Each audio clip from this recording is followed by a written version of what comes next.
The massive alien ship Harmony's Edge moved slowly through the dark space toward the bright planet called Kepler-4 for to be. Inside the ship, Captain Zathera sat in her command chair, her blue skin shining under the soft lights. She had 4 arms and large black eyes that never missed anything. Today was supposed to be easy, just another empty planet to claim for the Galactic Council. "Captain, we are getting close to the planet," said her science officer, a tall creature with gray skin and no hair. "The scans show lots of good minerals down there. Trilithium and quantum crystals everywhere." Zathera nodded her long head. "Good. Market for mining operations. How long until we can start the claim process?" "Just a few more hours, Captain. This should be very simple." But as their ship got closer to the planet, something strange appeared on their screens. The science officer stared at his readings, then looked again. His gray face turned even more pale. "Captain," he said in a worried voice, "I am seeing buildings down there, and energy readings. This planet is not empty." "That is impossible," Zathera said, standing up from her chair. "Our deep space scans showed no life signs. Check your equipment." The science officer pressed many buttons and looked at his screens again. "All systems are working fine, Captain. There are definitely artificial structures on the surface, and ... Captain, I am getting communication signals." Before Zathera could answer, her communications officer, a small creature with big ears, called out from across the bridge, "Captain, someone is trying to talk to us from the planet. They are speaking perfect galactic standard." Zathera felt cold fear run through her body. Only advanced species in the Galactic Council knew how to speak galactic standard, but their records showed this planet was in a part of space where no advanced species lived. "Put them on the main screen," she ordered. The big screen at the front of the bridge lit up, showing a face that made everyone gasp. It was a human, a species that the Council knew about, but considered very primitive. The human was a young woman with short black hair and dark eyes. She looked calm and confident, not scared at all. "Greetings, Council vessel," the human said, in perfect galactic standard. Her voice was clear and strong. "I am Colony Administrator Kim Hanna of the Human Settlement New Sol. We welcome you to Kepler-4 for to be." Zathera's mouth fell open. Her forearms started shaking. Humans were not supposed to have spaceships. They were not supposed to know about the Council. They were supposed to be stuck on their home planet, playing with primitive technology. How are you here?" Zathera managed to ask. Kim Hanna smiled. "We have been living on this planet for 3 years now. We have a nice settlement with 847 people. We grow food, mine minerals, and have built a good life here. But humans do not have faster than light travel," said the science officer. "Your people cannot build ships that travel between stars." "With respect," Kim Hanna replied, "we obviously can, since we are here talking to you." Zathera felt her world spinning. Everything the Council knew about humans was wrong. She tried to think of what to say next. "I must inform you," Kim Hanna continued, "that this world has been legally claimed under First Settlement rights, as written in Council Codex 847 Alpha. We have all the proper documentation ready for your review." The bridge became very quiet. Every alien crew member stared at the screen in shock. First Settlement rights was a very old law that said whoever built a settlement on an empty planet first could claim that planet as their own. It was older than most of the current Council laws, and very few people remembered it existed. You know Council law?" Zathera asked weakly. "Of course," Kim Hanna said. "We studied your laws very carefully before we came here.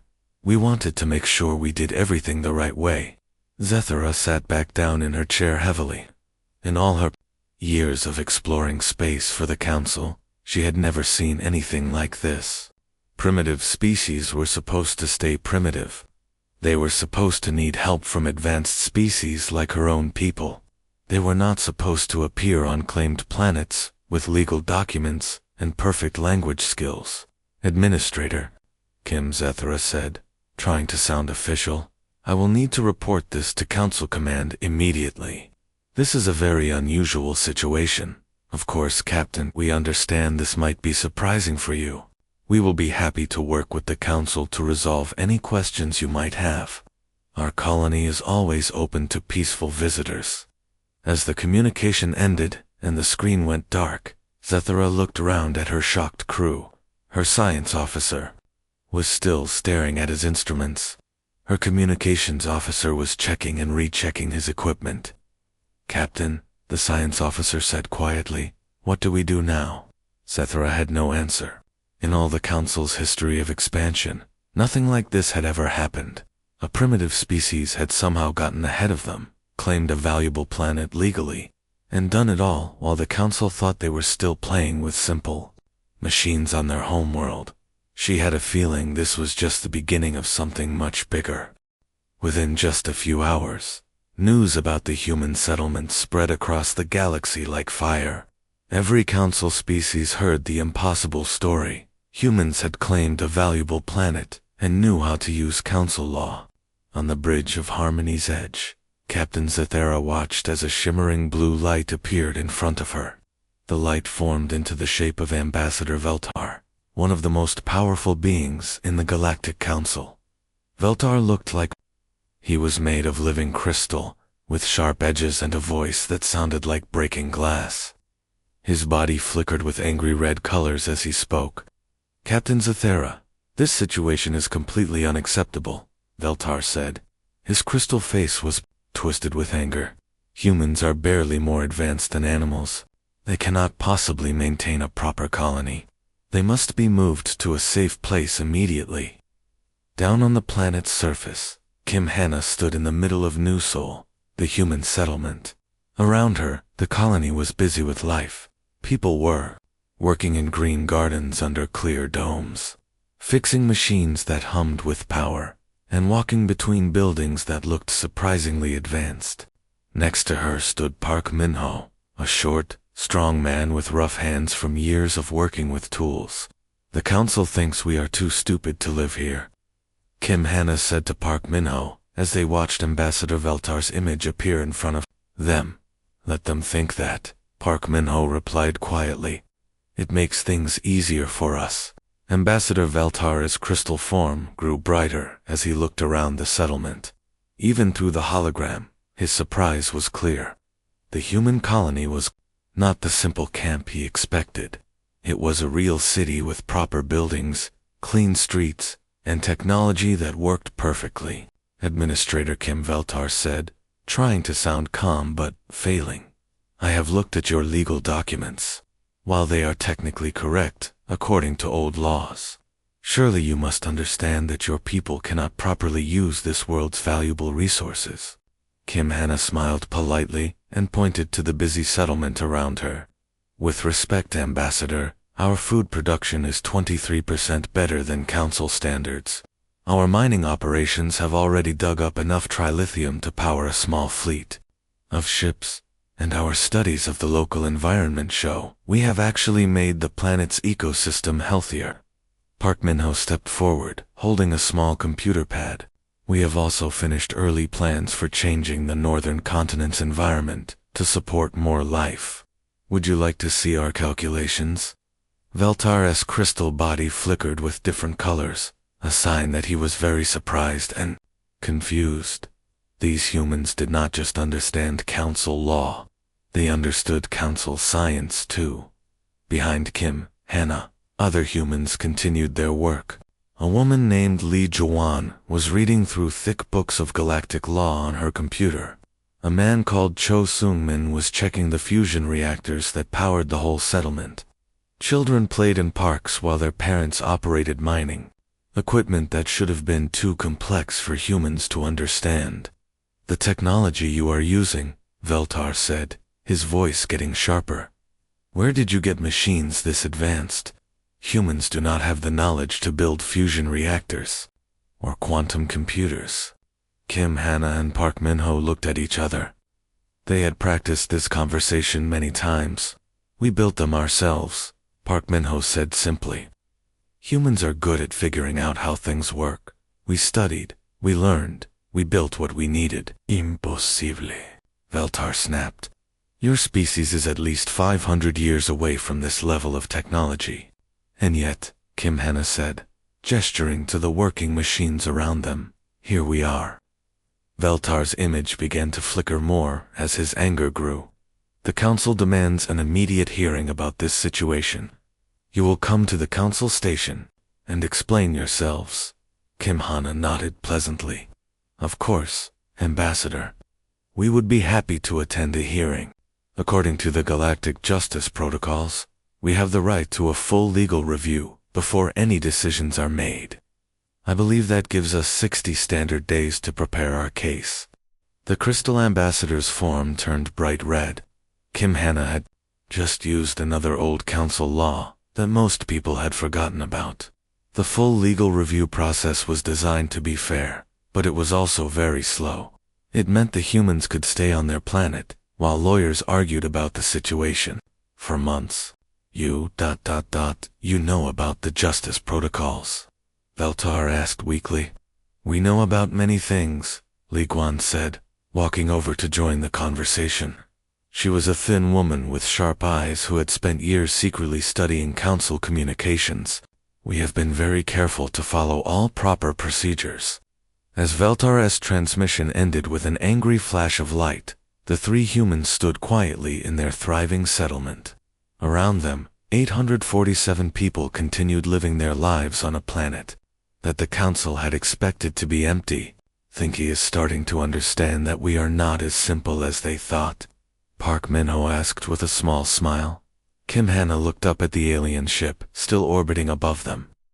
That is exactly what we are counting on. But this is just the beginning.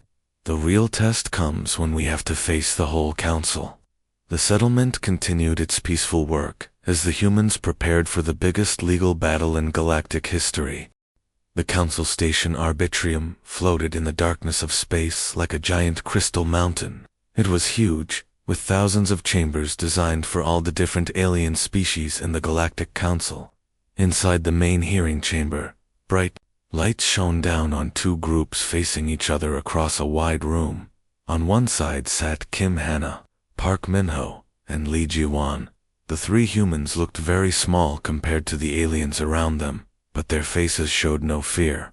Li Jiwan had brought several thick books and computer pads filled with galactic laws.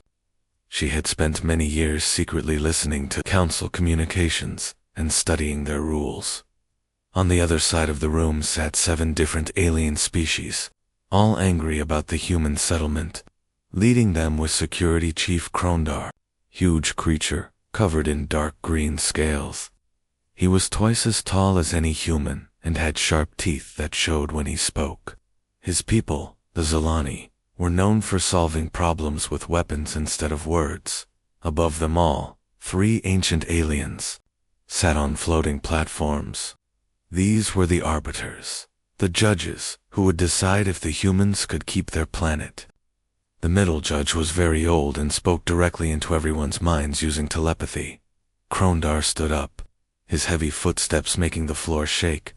His yellow eyes stared down at the humans with anger. Honored arbiters, his deep voice rumbled through the chamber. These humans are a clear danger to our peaceful expansion. Their presence on Kepler 44-b breaks our careful plans for growth. They must be removed immediately. Li Juan stood up calmly, looking tiny next to the giant alien. But her voice was strong and clear as she activated a holographic display that filled the air above them.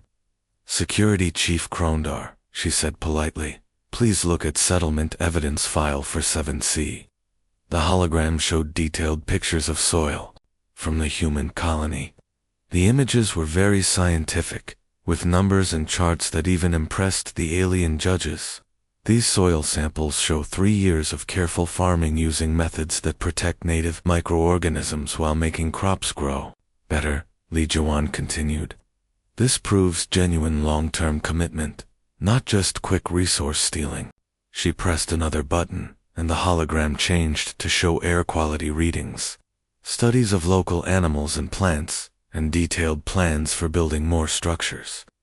The data was more complete than many council species provided for their own colonies. Furthermore, Li Guan said, our terraforming projections show sustainable expansion that would increase the planet's ability to support life for multiple species, not just humans. Several council members shifted uncomfortably in their seats. They had not expected humans to be so organized and scientific. Ambassador Veltar, his crystal body flashing with embarrassed colors, leaned forward. Your defensive systems concern us greatly. Our sensors detect energy patterns that should not exist with your level of technology. Park Minho smiled and activated another hologram. This one showed detailed blueprints of the human settlement's power system, with every wire and component clearly labeled. You mean our fusion array? Park Minho asked. We would be happy to explain how it works. It uses magnetic confinement theory, which I believe the Zelani people developed about 400 standard years ago. The chamber became completely silent. Everyone stared at Park Minho in shock. Not only did the humans understand their own technology, they understood everyone else's technology too. Krondar's scales changed from green to dark red, a sign of extreme anger among his people. How do you know about Zelani fusion technology? That information is classified. Nothing is classified if you know how to look for it, Kim Hana said quietly. We have been watching and learning for a long time. The head arbiter, an ancient creature whose thoughts felt like whispers in everyone's minds, spoke directly to Park Minho. Human engineer, explain how your species acquired knowledge that should be impossible for your development level. Park Minho looked at Kim Hana and Li Juan. They both nodded slightly. They had decided it was time to tell part of the truth. Honored arbiters, Park Minho said, humans are very good at taking things apart and figuring out how they work. When we find broken technology, we study every piece until we understand it. Then we build our own versions. But where would you find advanced alien technology to study? Asked another arbiter. Kim Hana stood up. Sometimes things fall from the sky. Sometimes they crash in our oceans. Sometimes people lose things, and other people find them. The aliens in the chamber began talking loudly in their different languages. Some sounded angry, others sounded worried, and a few sounded impressed. Security Chief Krondar slammed his huge fist on his table, making a loud bang that echoed through the chamber. You are admitting to stealing council technology. We are admitting to finding lost items and learning from them, Li Juan corrected calmly. There is no law against studying things that fall onto your planet. The head arbiter raised one long arm for silence. This tribunal will take a short break to consider what we have heard. As the session paused and aliens began filing out of the chamber, Park Minho whispered to his companions, Think they are ready to hear about the other colonies? Kim? Hannah's eyes sparkled with mischief. Let us find out how much surprise they can handle in one day. 3 hours later, the tribunal chamber filled up again with aliens of all shapes and sizes. The air felt heavy with tension as everyone waited to hear what would happen next. The ancient head arbiter, Quelena, floated on her platform high, above everyone else. Her mind voice felt tired and worried as she spoke to all the beings in the room.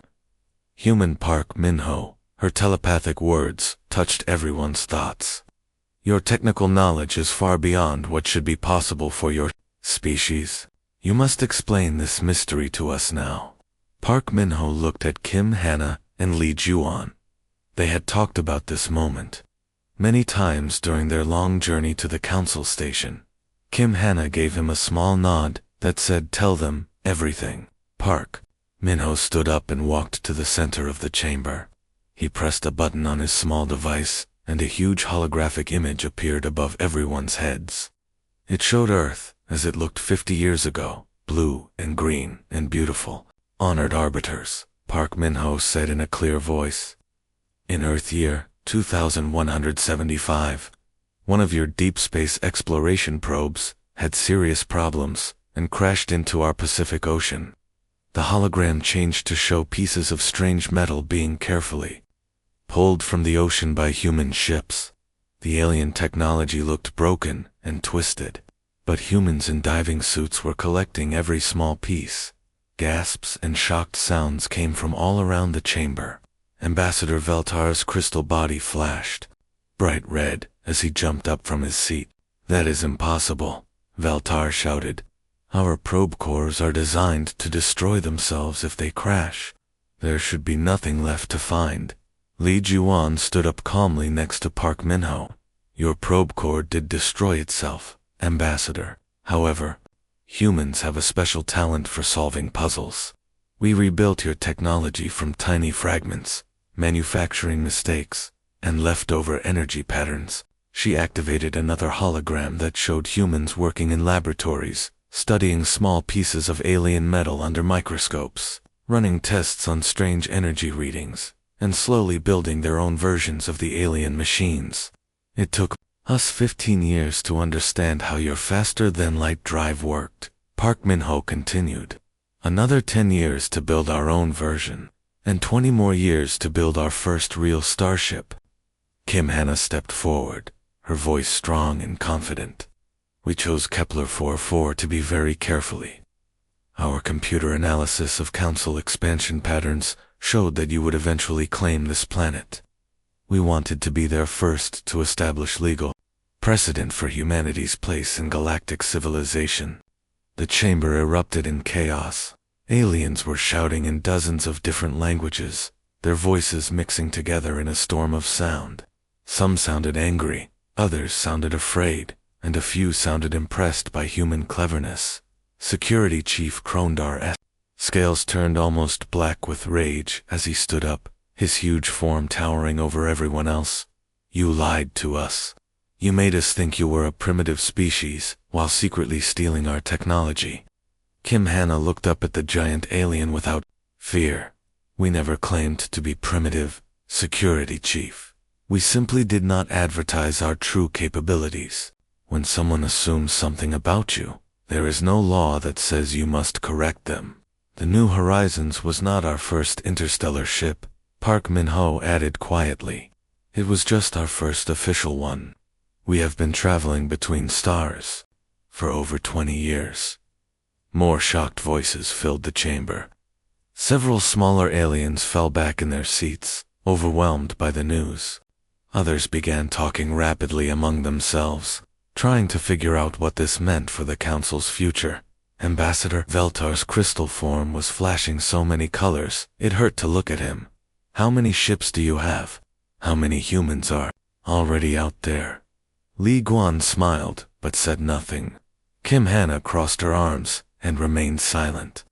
Park Minho just looked at the aliens with calm, patient eyes. The head arbiter Quelena raised one long, thin arm, and slowly the chamber became quiet again. Her ancient mind touched everyone's thoughts with the weight of centuries. "You have deceived the entire Galactic Council," she said, her mental voice heavy with disappointment. "You allowed us to believe you were helpless when you were actually quite capable of taking care of yourselves." "With respect, honored arbiter," Kim Hanna replied, "deception requires actively telling lies. We told no lies. We answered questions truthfully when asked directly. We simply did not volunteer information that was never requested." Several council members started arguing again, but Quilana's mental command for silence was so strong that everyone immediately stopped talking. "This tribunal must consider not only your legal claim to Kepler 442b," the ancient judge said, "but also the implications of humanity's hidden advancement. We will recess for 2 days to deliberate." As the session ended and aliens began leaving the chamber, Park Minho whispered to his friends, "Do you think they are ready for the big surprise?" Kim Hanna looked around at all the confused and worried alien faces. "I guess we will find out soon. But first, they need to decide if we can keep one planet. Then we can tell them about the other 17. Li Juan chuckled softly. "This is going to be interesting." The 3 humans walked out of the chamber together, leaving behind a room full of aliens who were beginning to realize that everything they thought they knew about humanity was completely wrong. 2 days felt like forever as the 3 humans waited in their small guest quarters on the council station. Kim Hana sat by the window looking out at the stars, while Park Min-ho worked on his computer and Lee Jawan read through more galactic law books. They all knew that today would change everything for humanity. When the tribunal bell rang, they walked back into the great chamber. The room was packed with even more aliens than before. Word had spread throughout the galaxy about the humans who had fooled the entire council. Some aliens looked angry, others looked curious, and many just looked confused. Arbitrator Prime Quelena floated on her platform high above everyone. Her ancient face looked tired from 2 days of difficult thinking. When she spoke, her mind voice touched every being in the chamber. After long consideration, this tribunal has reached a decision, she announced. The room became completely silent. We uphold the human territorial claim on Kepler-4 for 2b. Intelligence and legal knowledge carry equal weight with technological advancement in matters of colonization rights. Relief washed over the 3 humans, but they tried not to show it. They knew this was only the first part of what Quelena had to say. However, the ancient judge continued. Pending full evaluation of human space capabilities, we hereby restrict all further human expansion into Council territory. No new human colonies may be established until we understand the full extent of your hidden activities. Kim Hana stood up slowly, a small smile playing on her lips. She had been waiting for this moment for 3 years. She pressed a button on her device, and the chamber's main display system activated. A huge galactic map appeared above everyone's heads, showing all the known systems and planets in council space. Suddenly, 17 blue dots began blinking to life across the map, scattered throughout the galaxy like stars in the night sky. Honored arbiters, Kim Hana said in a clear voice, I present documentation for 17 additional human colonies, all established over the past 5 years using various council laws and precedents. The chamber exploded into chaos. Aliens were shouting, jumping from their seats, and pointing at the map in disbelief. The blue dots were everywhere, in systems the council thought were empty, on planets they had never even surveyed. New Busan, on Proxima 7, Kim Hana continued calmly over the noise. Established under the Abandoned World Reclamation Act. New Daegu, on Wolf 359b. Claimed using the Scientific Research Exemption. New Gwangju on Kepler 186f. Settled under the Emergency Refuge Protocol. Each name she spoke made the aliens more upset. These were laws that had been written centuries ago, and mostly forgotten. The humans had not just found one old law, they had found dozens of them. Security. Chief Krondar was so angry, his scales had turned completely black. This is impossible. How could 17 colonies exist without our knowledge? Park Min-ho stood, up next to Kim Hana. We are very good at staying quiet when we need to. Each colony has fewer than 1,000 people, uses minimal energy signatures, and communicates through quantum channels that look like natural background radiation. Ambassador Veltar's crystal body was flashing so many colors it looked like a rainbow having a seizure. The resources required, the ships, the organization. This represents a massive secret operation. Not secret, Lee Juan corrected, as she joined her friends. Just private. There is a difference. We filed all proper legal documents. We just filed them in archive systems that most council members never bother to check. The head arbiter raised her arm for silence, but it took several minutes before the chamber was quiet enough for her to speak. This is unprecedented in council history, Quelena said, her mind voice heavy with the weight of the moment. 17 colonies, How many humans are out there? Approximately 15,000, Kim Hana replied. All volunteers, all properly trained, all living peacefully on worlds that were truly empty when we arrived. We have a proposal, Park Min-ho announced. official recognition of human sovereignty over our established territories in exchange for technology sharing agreements. Our unique approach to problem solving has yielded several innovations that might benefit the Council. This caught the attention of several alien scientists in the chamber. Krondar leaned forward, his anger mixing with curiosity. What kind of innovations?